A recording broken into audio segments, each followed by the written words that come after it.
Alright, everybody, welcome again to another reaction. This time we have Captain Tazaryach. You know what I mean? Yeah, man. He's going up against. I don't even know the interview. Let me check his name quick and fast. You know what I mean? Check the interview quick and fast. As you know, I jump in now. And remember to like, share, subscribe. So it's Julian Dorey. You understand? So that's the person conducting the interview. But you know, Captain Tazaryach always bring the fire. You know the thing go already. It's gonna be another teaching lesson. You know what I mean? So when you just sit down in a class and learn. You understand? Without further ado, what we're gonna do, we're gonna jump straight into it. So as I say, like, share, subscribe, you know the thing go.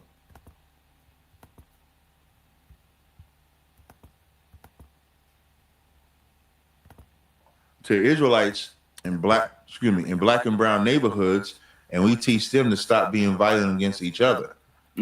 Well, and that's what we do. We go out to Israelites in black and brown neighborhoods, and we teach them to stop being violent against each other.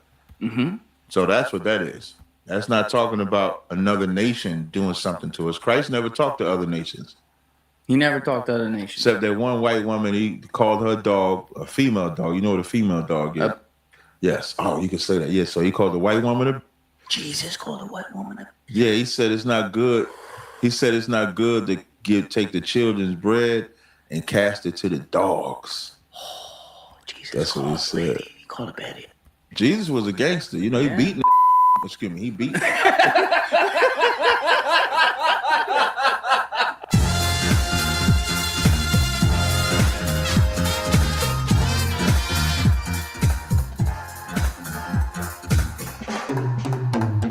Captain Tazaryach. Yes, indeed. Welcome to the show. You know, you one of the rare guys that say my name right. They usually say Tazaryach. There's no E in my name. It's just Tazaryach. You actually said it correct. Wow, I practiced it in the mirror like 100 times, so I'm glad I got it right. I appreciate it, man. I'm glad you got it. All right, so we're gonna have a fun convo today. Definitely. There could be some stuff that gets a little contentious, but you're about that life. Definitely about that life, yeah. So for the people out there who are unfamiliar with you, obviously in a minute I'm going to have you, we're going to go through your background and everything, but I got connected to you through, I guess, our mutual friend Tommy G. Yeah. And so Tommy had done a documentary back when he was here filming with me. Keegan and Miguel went out and did a documentary with you and the Black Israelites in New York City. He said it was wild. He's like, you got to talk to this guy. It's insane. And so... I was like, okay, let's hear out what this is. Then I saw the documentary, which we will have linked in the description below. It was hilarious and also pretty informative on what you do. And I was like, I think this merits a longer conversation just to see where you're coming from, what you're about, and everything. Okay, no, I thought that was cool. So let's start here. Where are you from, and did you grow up like a part of this kind of movement? Were your parents a part of it, or how did it become a part of your life? So I was born and raised in Jersey City, New Jersey. Lived there most of my life. I think I was in Jersey City up until '99. I had a brief stint in the military from like 90, I think 4 to 97 or 95, 97. And but outside of that, I've always lived in Jersey City. So I grew up primarily Christian. My grandfather was a pastor. My father and my uncles, they used to have like little singing groups and stuff like that, which was Christian based primarily. Now we listen, to all type of music and stuff like that, but from a spiritual background, I would say it was like primarily Christian, almost Muslim when that Malcolm movie came out.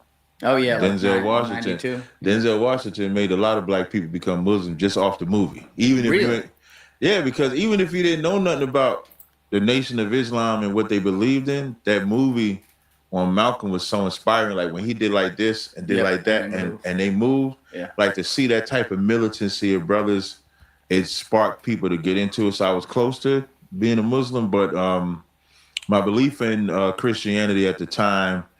Christ said there would be false prophets after me. So Muhammad was just a false prophet. So that's why I wouldn't go into Islam. So I loved the movie, but not that. So I didn't get into being an Israelite till about September. I started being intrigued by it in September of 2009. Now I had already heard. I would always hear like pockets like Jesus is black. I remember Bobby Brown and Whitney Houston went to Dimona, Israel, got baptized in the water, saying they Israelites.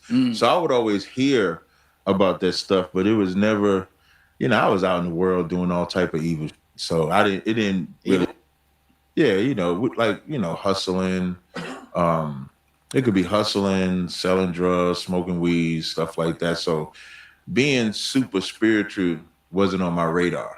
And where I was hanging out, it wasn't really on my radar to live what you would call a righteous life. But I would be like, you ever see Minister Society? Oh, of course. Great. So I would be like, now I wasn't no punk like him, but I would be like him, that guy Sharif, that every time they would be hustling and stuff like that, he'd be trying to drop some knowledge or something like that. So I would be that guy, to where I would be somebody that would be like, man, we got to stop hustling, or we got to stop. So occasionally I would have those moments. And so by the time 2009 came, I wasn't hustling no more. I was working in like corporate America. Like I was a software specialist, a certified wireless network administrator. And so I was into that field. So, but I still like, smoked and, did other stuff, but I didn't do nothing, like illegal. Well, I guess technically was illegal, but minor inconvenience. Yeah. So, but and so I started stumbling upon this information about us being Israelites, and I can't tell you what really sparked me to take it more serious than I did before. I remember Jay-Z had this song said Jesus Can't Save You. In the Empire State, the song with Alicia Keys, New York, Concrete Jungle. So in the third verse of that song, he said, and Jesus can't save you, life starts when the church ends. And that's the only earmark I had where I was like, man, why would he say that? And then I started stumbling upon videos that was talking about like blood sacrifices and how black people killing their family and friends to make money in the industry. And then along, YouTube, you'll be watching one video and then it'll have suggested videos on the side. So on the suggested videos on the side, it said, black people are Israelites. And so I clicked the video, and from watching that one video, I was hooked. And the information was lining up. Like I had read the Bible like 4 or 5 times, so I was familiar with like the stories and stuff like that, but I clearly didn't have any understanding of it, because now when I'm looking at it from the lens of us being the people of the book, it was just an eye opener and life changer. So that's kind of how I got. What about it though, like struck you? Because obviously it hit something deep inside you, some form of like even finding your identity or things like that. Like what about? Do you remember like the specifics of that video that drew it? Well, it wasn't so much. Okay, so the video of course drew me in, but when it's saying that we're the people of God, like I always believed in Christ. I always believed in God. Even when I was out in the world, and most black people are like that. Most black people, they'll walk around with the little cross and stuff like that. And they'll say, oh, Jesus know my heart and all that stuff. So we all have, like Romans 10:1 says, we have a zeal for God, but not according to knowledge. So now as I'm watching this video, now it's giving me the knowledge, and the identity part really was the kicker for me. Because if you ask 10 black people who they are, you're going to get 10 different answers. There's no uniformity. Even if you ask 10 white people what they are, the only thing that'll be uniform is they'll know their ethnicity. They'll know if they're Irish, if they're German, if they're Sicilian, if they're Italian, if they're Polish. You ask black people what they are, it's mainly what they believe in that identifies them. Whether it's Baptist, Muslim, Methodist, Christian, atheist. They're not going to give you, well, because they try to say we're Africans. They ain't going to say, well, I'm Chikunku from the Kakungu tribe or something like that. They're not going to say. Sorry to be laughing, but it's kind of funny. This shit is funny, man. I'm saying it. I don't like Africans, so I'm saying it to be funny. Oh, you don't like Africans? No, we don't like Africans. No. Wait, how does this work? How does this work? What happened there? So we're not African people. You can't be an Israelite and an African at the same time.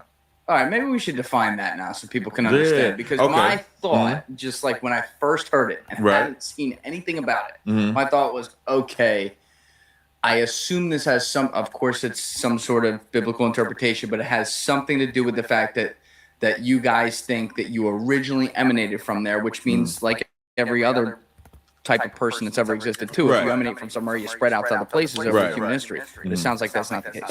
No, we don't. So biblically speaking, Africans, so Noah, when you follow the Bible, Noah had 3 sons, Ham, Shem, and Japheth. Right. Hamites is where Africans come from. Okay. So, and you can even in the Bible dictionary, the Zondervan Bible Dictionary will tell you Ham was the progenitor of the dark races, but not the Negro. It actually says that in there. That's a white Bible. So even y'all know that. It says that? Yeah. If you Google Zondervan Bible Dictionary, as a matter of fact, I think I have the Bible Dictionary on my phone. If I can get it, if I can pull it for you, I'll show you. And so in there, it'll tell you that we are not Africans.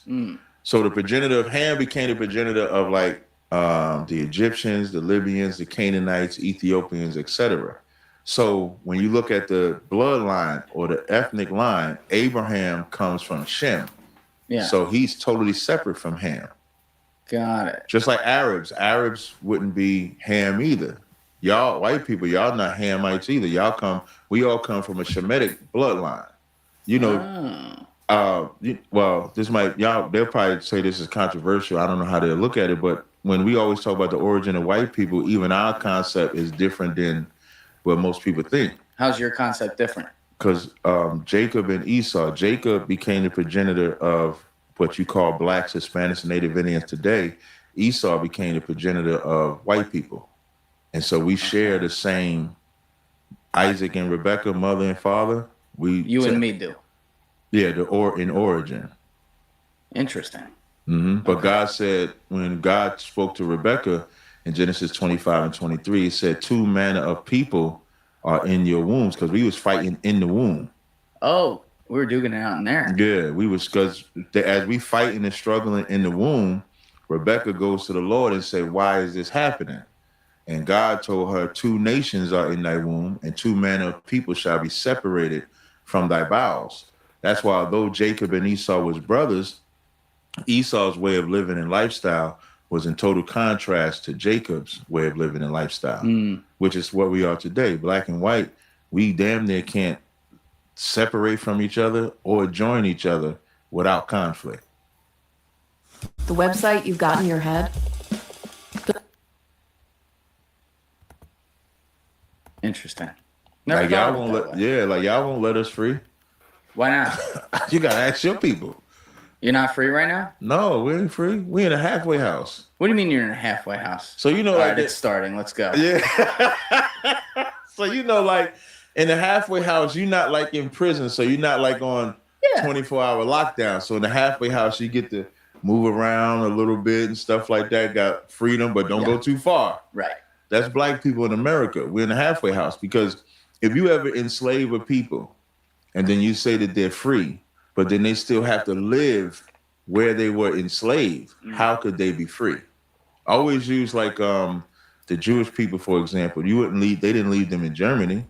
They had to go find a land, which when you look up like design, am I limited to what I can say? No, you can say whatever you want. So like when you look at the origin of this movement, the Middle East wasn't the first location. Israel wasn't the first location, the state of Israel. They was looking in Africa. Yeah, they looked in Africa. They even looked as far as in South America for a land to put them so that they wouldn't be around their oppressor. So when it comes to black people, we have been forced to stay around our oppressor all this time. So that's why I say it's a halfway house. Well, then there were movements like Marcus Garvey, like 60 years later, was like, oh, we should go back to Africa or whatever. Right. But a lot of people didn't. So what does that say about the relative feelings of quote unquote oppression if a lot of black people who saw movements like this with powerful guys like Garvey rise up and still decide to stay here? Does that mean that it's because they feel like this is a better option than going back there? Well, in the I think it was like 1860 or 1865, there was a set of black people that actually went back to Africa because this is like around the time when slavery is abolished. even though they were still transporting Yeah. slaves for a time after that. And so you had black people that actually went back to Africa, like the Sierra Leone areas and